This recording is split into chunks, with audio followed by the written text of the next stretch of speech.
that dull, rough drag across your fingertips. The grain catches your skin like tiny splinters. You run your palm over the tabletop your grandmother passed down and feel that deep, ugly trench deep enough to catch a fingernail. And just like that, your stomach drops because you already know the refinishing shop is going to charge you $450 to fix it. But here's the part that should make you uneasy. That gouge is a liar, and the hardwood industry prays you never learn how water and a little ash can make it vanish in 15 minutes. My name is Jeremiah Byler in our Amish settlement, and I've spent over 40 years bringing beaten up oak, scarred maple, and discarded pine back to life pieces the English would have thrown on a burn pile. I don't use electric sanders, I don't use chemical fillers, and I certainly don't charge $450 to fix a single scratch. Because once you understand what a scratch actually is, you'll realize the fix is so simple it almost feels like cheating. Let me tell you why that $450 quote is a straight up lie. The refinishing industry and the big box flooring stores want you to believe a deep scratch means the wood is gone. They want you to panic. They want you to think you need a $90 can of industrial polyurethane, a $200 orbital sander rental, 3 days of dust and noise, and a professional certified technician to wave a magic wand over it. One deep gouge in a dining table, and they quote you $450 to drum sand and recoat. One scratch on your oak floor, and they sell you a $120 refinishing kit that barely hides the damage. They profit from your fear, plain and simple. But here's the truth. They don't want you to know wood is not solid. Wood is a bundle of hollow, microscopic tubes running vertically like 1,000 tiny drinking straws glued together. Those tubes carry water and resin up from the roots to the leaves. Now, when something sharp cuts across the surface a dog's nail, a dragged chair leg, a dropped wrenchet, doesn't remove that wood. It compresses it. It crushes those tiny tubes down below the surface. The material is still there, my friends. It's just folded over and pushed into the grain. And that means you don't need to replace what's missing. You just need to raise it back up. And raising it back up takes less than 15 minutes of actual work. You probably have every single item in your kitchen or workshop right now. Let me give you the exact list because this is the exact recipe our shop has used for 3 generations. You'll need one clean white cotton rag. An old t-shirt cut into squares works perfect. Boiled linseed oil a quart costs exactly $8 at any hardware store, and you'll only need about 2 tablespoons, so that quart will last you for years. Fine pumice powder, or if you don't have that, the finest wood ash from your fireplace, sifted until it's soft as talcum powder. That costs you nothing. A small, stiff bristle brush. An old toothbrush is ideal. A bowl of warm tap water, nothing fancy, and one butter knife or a thin, flexible metal spatula. Total cost if you have to buy the linseed oil new is $8. If you already have it, it's zero. Compare that to $450 at the refinishing shop, and you'll see why they don't want you knowing this. Now here's the method. Take that butter knife and lay it flat against the scratch. Angle it so the dull edge runs perfectly with the grain. Do not dig. Do not carve. You're going to gently burnish the crushed fibers on both sides of that gouge. Push the raised edges inward toward the center, using just a whisper of pressure barely more than the weight of the knife itself.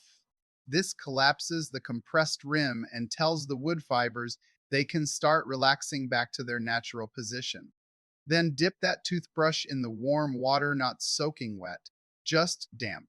Brush that water directly into the scratch, working it back and forth along the groove for about 30 seconds. You want that water to wick down into those crushed tubes. The wood will drink it up like a dry sponge. Now set a timer and let it sit for exactly 5 minutes. Don't touch it. Don't wipe it. Just let it sit. you'll actually see the scratch start to swell. Those fibers are absorbing moisture and expanding back toward the original surface. That's capillary action, the same force that draws sap up a 60-foot oak tree. And now it's working to undo a careless accident. Next, take a pinch of that sifted ash or your pumice powder and mix it with a few drops of boiled linseed oil right in your palm. Work it between your fingers until it forms a stiff, sandy paste. The consistency should feel like wet sand from a creek bed not runny. Not clumpy, just gritty and pliable. Now, using your fingertip or that old rag, press that paste firmly into the swollen scratch. Rub it in with a tight circular motion, small circles, slow and deliberate. The ash acts as a gentle abrasive that levels the raised fibers, while the linseed oil binds into the wood and darkens it to match the surrounding grain. Keep rubbing for 3 full minutes. You'll actually feel the paste begin to warm under your finger. That warmth is the oil polymerizing, locking itself into the wood's pores. Finally, wipe off the excess with a clean corner of your rag. Buff it in long, smooth strokes, always following the grain, and then step back. What you will see is not a filled scratch, no, it's better than that. What you'll see is a near invisible seam where that ugly trench used to be. The wood has risen, the oil has sealed, and the light now reflects off a continuous, unbroken surface instead of catching on that ugly groove. It's not magic, it's just knowing how wood works. Now, I've got a secondary trick for older, drier wood, and this one I learned from my grandfather when I was just a boy.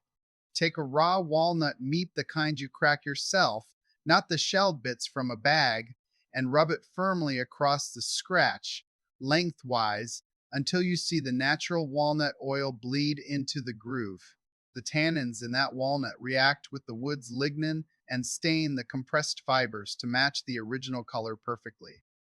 Then take a warm, damp rag, not hot, just warm, and lay it right over the scratch for 2 minutes. The heat drives that walnut oil deeper into the fibers. Wipe it dry, buff with a little beeswax, and the scratch disappears like it never happened.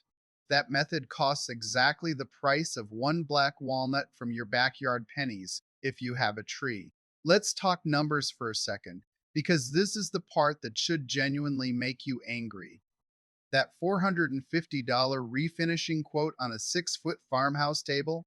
The materials to fix it with my ash and oil method amount to less than $1 worth of linseed oil and ash.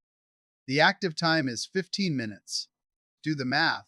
That means the industry is charging you roughly $2,400 for a job that takes a cup of water, a pinch of soot, and a little elbow grease. And they hide behind words like professional grade and durable finish just to make you afraid to touch it yourself. Hardwood floors are even worse. One prominent gouge may be from moving a refrigerator or dropping a cast iron pan, and a flooring contractor will insist on sanding the entire room. They'll tell you the finish won't match if you spot repair it. That's a bold-faced lie. Our method works on finished or unfinished wood, polyurethane or shellac, old or new. You can blend it so precisely that even a professional standing at full height won't spot the repair. That single gouge would cost you $350 in minimum service fees just for a floor refinisher to show up at your door. Our fix is a walnut and a damp rag. It's almost offensive how simple it is. And I know what some of you are thinking. You're saying, Jeremiah, that only works on raw wood. What if I have a thick polyurethane finish? All right, listen carefully. A deep scratch goes straight through the finish anyway. The water trick raises the bare wood fiber inside that scratch.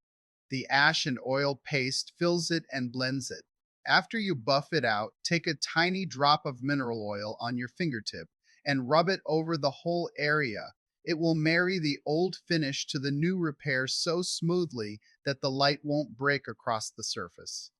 I've done this on antique cherry dining tables, modern red oak flooring, and even lacquered maple kitchen cabinets. It works every single time because wood is wood, water is water, and oil is oil. That chemistry hasn't changed in 5,000 years. Now I know some of you are looking at a scratched piece of furniture right this very moment. Maybe it's a door frame where a dog scratched to get out. Maybe it's a desk where a steel ruler caught the edge. Maybe it's a banister rail that got scraped by a metal ladder. That scratch is not a tragedy.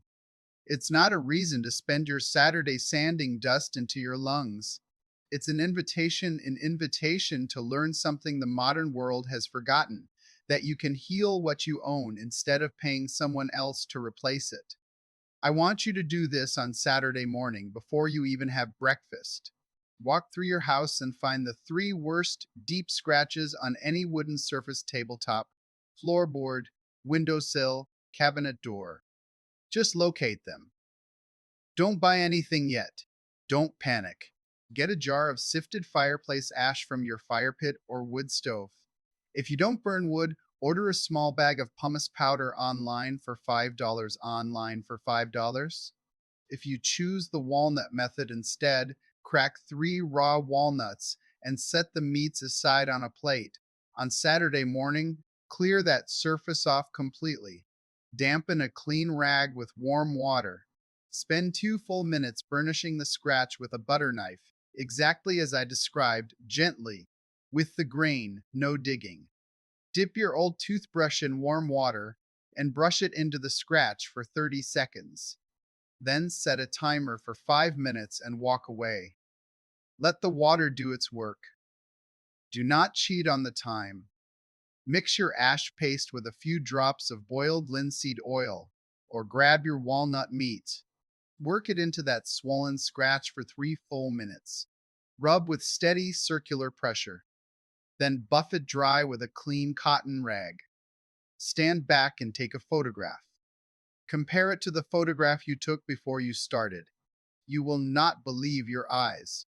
That deep, ugly trench that made your stomach drop will be gone. Not hidden, gone.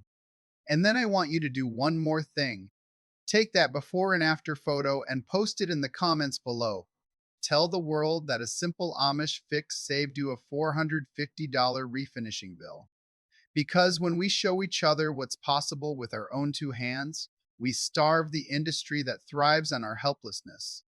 We take back our power, one scratch at a time. Now, speaking of old world fixes that save you money, next week I'm going to show you the method for repairing a cracked ceramic sink. No epoxy, no replacement, just a common kitchen ingredient you'd never expect. You won't want to miss that one. But for today, I want to hear from you. Have you got a scratch you've been living with for years, thinking it was permanent? Or did you try a trick like this before and it worked? Tell me your story in the comments. I read every single one and I answer the folks who ask genuine questions. Trust me on this, friends. Wood doesn't hold grudges, it holds memory. And with a little water, a little ash, and a steady hand, you can make that memory smooth again. This is Jeremiah Byler reminding you that the old ways are still the right ways. Now go find that scratch, show it who's boss, and send that refinishing shop a message they won't forget.